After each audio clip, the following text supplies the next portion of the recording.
Guys, can you hear me? Yeah. Hey everybody, sorry about that. You're going to miss out on the guys behind stage. They were going to do some jokes while I was on the restroom, but I'm here now. How you all?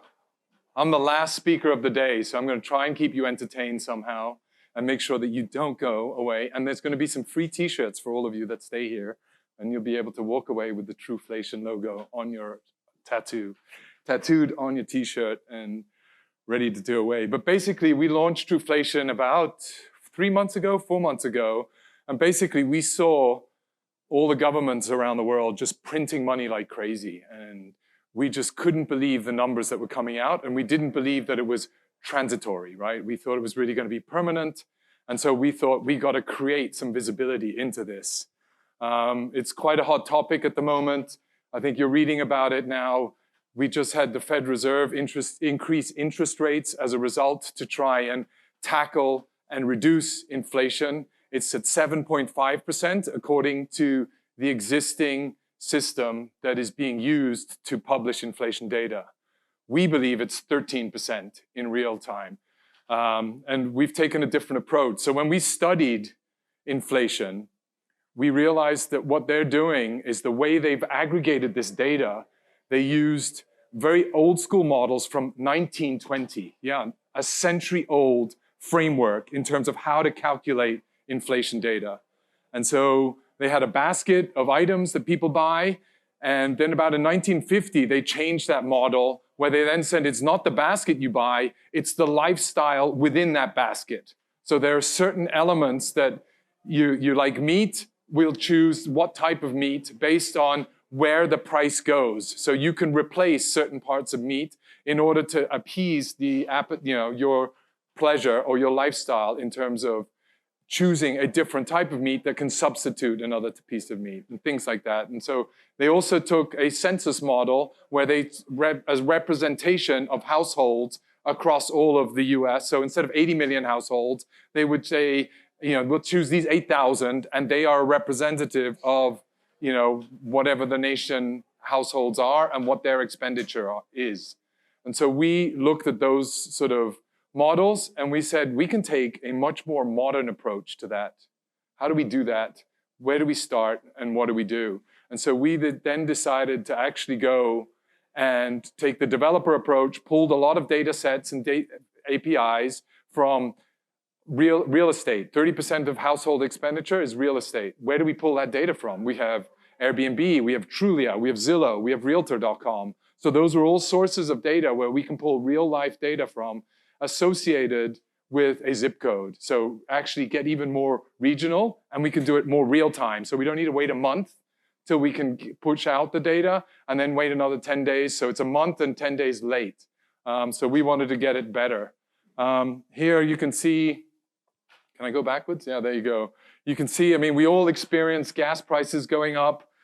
Somebody posted it's $10 a gallon in California yesterday. I saw on some Twitter feed. Is that true? That's a lot of money, right? And you can't say inflation's only 5% or something. It's got to be more than what it's being announced.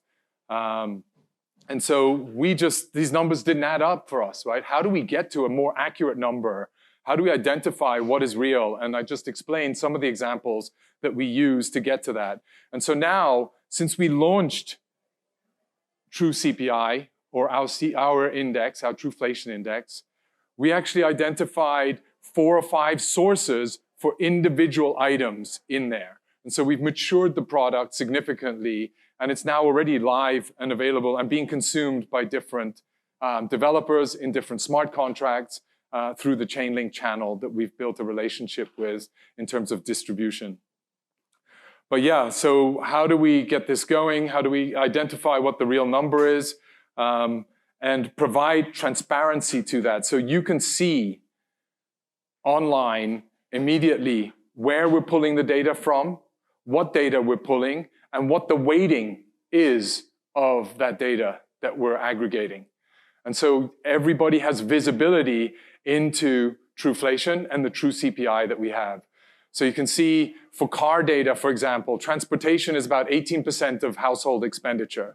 So if you look at that expenditure, we've got secondhand cars, brand new cars, the pricing of flights, how does that change? The flight price of public transportation, how is that evolving? And so how do we do that on a nationwide basis? And then how do we get that more granular? And so we've got a number of sources for each of those items that we then, with the data scientists that we have on the team, they break that down further, and then we come up with a weighted average that the community debates about. So we don't debate about anymore, is that right or wrong or bad or correct data? It's about how should we treat that data and how do we work with it? And so that's sort of what we've put together with Trueflation. And it's, again, available today. It's been available for the last 4 months, but we're updating it every sort of 2-week cycles where we insert more data onto that and bring new indexes out. So one of the things that we've realized is real estate is a big portion of people's household expenditure. And so as a result, we've already aggregated a lot of real estate data. We've partnered with Penn State University, who have gone into depth around how to calculate an index with real estate data. And so we've then separated that out, all of that data, and providing developers with access to real estate index information. So if you want to collateralize your house, for example, for a crypto loan, which you can do with companies like Centrifuge or Altair, they're offering you the ability to collateralize your home and then borrow in crypto for that.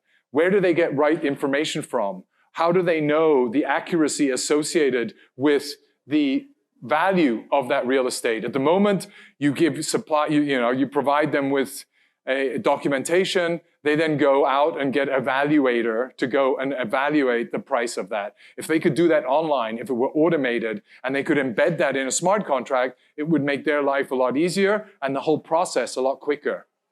And so those are just examples of how we're doing that. Gold, commodities is also an important part of pricing information and impacts a lot of inflation data. It's also a futures product. It's highly tradable and as a result, very volatile. We're seeing now out of Russia is a big contributor to natural resources. A lot of metals come from Russia, wheat. I think they supply some 40 to 50% of worldwide wheat to everybody, right? And so all our bread that we eat, where do we get that from, right? That's originally through grains and wheat from Russia coming to make the bread available. And particularly Africa is extremely dependent on the supply of nutrition and food elements from Russia. Where's that going to go? How's that going to circle back? How are we ever going to get access to food? And what's that going to mean to our prices and how's that going to impact inflation? So those are all things that we're trying to break out and figure out how we can provide that to prediction markets, to people that are working and building derivative products or even other financial products associated with that information. And so we're trying to make that available on-chain, live to everybody and all the developers out there. And what we're looking to do is we're announcing today a bit of a competition. So how can we work with inflation data?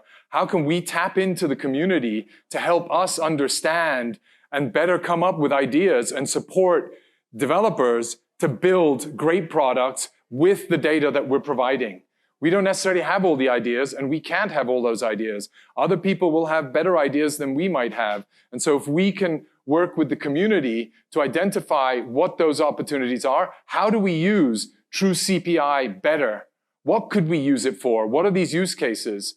How do we then basically get that out there? We have a competition for that. We've put aside $5,000 just for the ideas, and then we'll get those submitted and reward for the top 3 ideas, how and what we could use, what we could do with our CPI data to really scale that out there and build use cases that might be used in smart contract 1, 2, 3, 4, 27.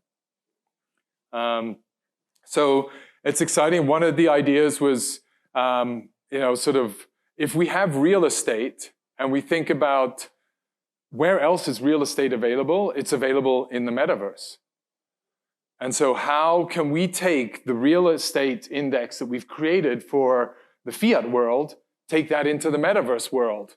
And how do we create that? How do we show something like that? How do we quantify sandbox versus wilder worlds versus NFT worlds? And then what about the different spots inside those worlds? Is there going to be foot traffic inside those worlds? Unlikely, right? It's going to be more likely teleportation. So what is the value of a teleportation port versus, sort of traffic or street side environments in a metaverse? All these different things to think about. We've got a team of data scientists that do think about that. I'm less so. I'm just up here talking to you guys and trying to get and solicit ideas.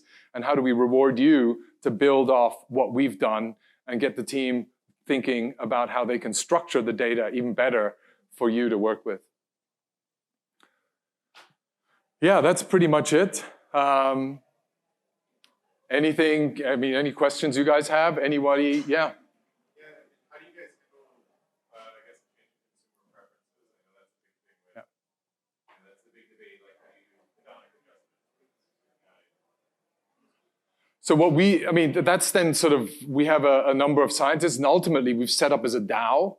And so we want the DAO members to then ultimately help us structure the weighting or how we change the baskets or source other data sets, right? We've brought on advisors. So we've got some of the leading advisors there. Balaji's on board. So he's written the blog post of the inflation dashboard. I don't know if you've seen that. And so he's helping us structure a lot of that. We're working with Chainlink as well. And we're using online data sources. So if we can pull from online sources, hopefully that gives us a better sentiment of where preferences are and what the basket should look like. And what's your business model? So we make money twofold, right? So the consumer of data, it's the smart contract that consumes the data, pay per request. So they're going to pay a true token per request. We settle up with our node operators or with the Chainlink node operators because we're working through them as our distribution channel in Link. And then we provide to the data contributors based on that weighting on how important their data is in that equation. We settle up with them, today still in fiat, but tomorrow with true tokens. And then ultimately, at some point, we want to get to a point where with the consumer of the data is actually also contributing the consumption of the data. So what are they seeing? What is the end price that they've sold it at? Can they feed that back into the loop? And so they then earn, maybe not as much as they pay, but they offset some of their payment for the data request. That's the flywheel that we're building on. Yeah, hope that was insightful. Please check out trueflation.com. Join if you're interested in inflation and all sorts of pricing indexes. We've got a Telegram group, Trueflation. I think that comes as the next slide, or that's the last slide. But you can find it on the bottom there. Thank you. There's our Telegram and our Twitter accounts. Check it out. Follow us there. The conversations are pretty interesting. And we update our data every single day. So you can then see how it's moving and why it's moving.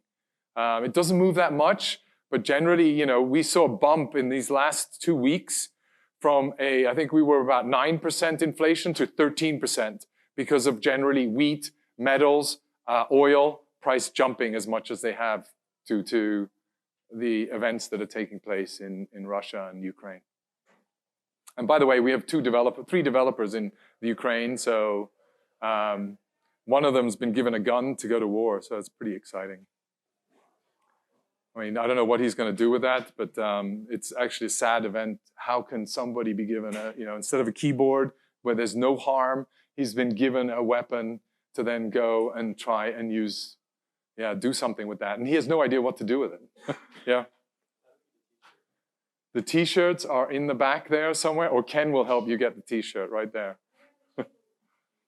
Okay. Thank you, guys.